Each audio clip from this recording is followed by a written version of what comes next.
Next to the sizing room, where it's covered in size, which is basically to strengthen the cotton, to stop it fraying and breaking when it's placed on the loom.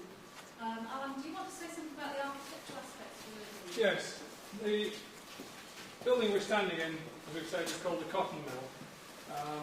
It's a bit of a misnomer because there is evidence that this building, because of the very compact site, was used for both weaving and spinning. But it's on an old map as the cotton mill, so that's what we've come to call it. But it is the only one of the whole group which is built of what's called fireproof construction. Now, if you look at the roof above you, or the ceiling above you, you will see that it's vaulted. And you can see from that patch over there that, in fact, they're constructed of bricks. The brick arches, plastered over, but arching between the cast iron beams which sit on the cast iron columns. Now, that was developed, I forget exactly where now, somebody put me right. But I think the first sorry, it's going down.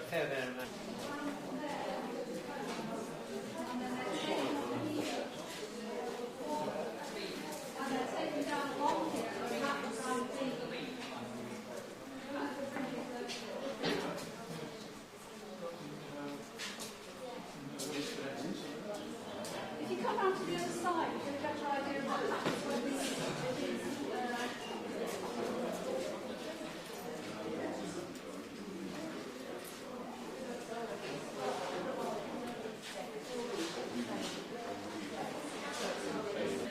Yes.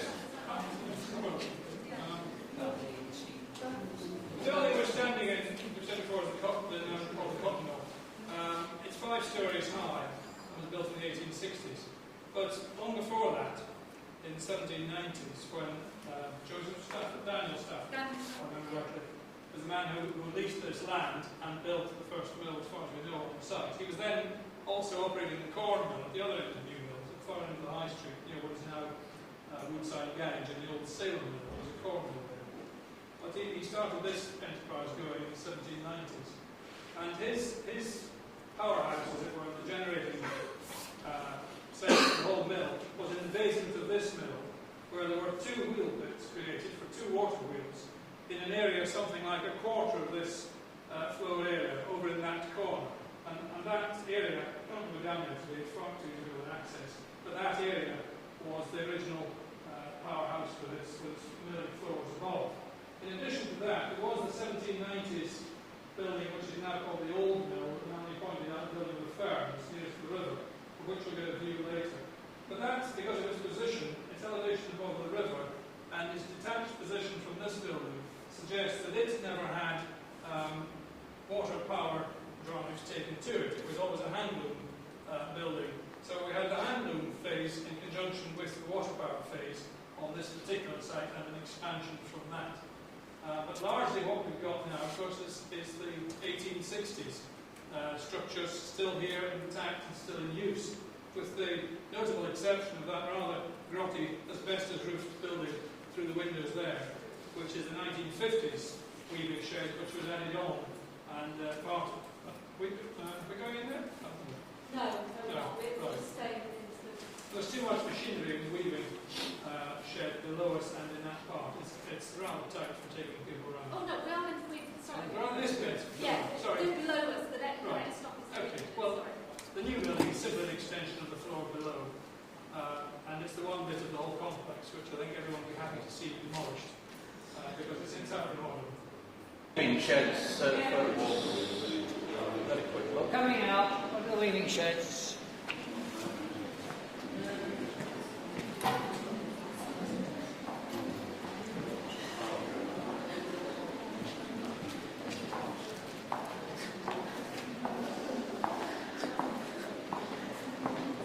Bitch.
Yes, if you can just stay where you are for the moment, but do take the opportunity to look out of these windows, the one or two that are clear enough to see.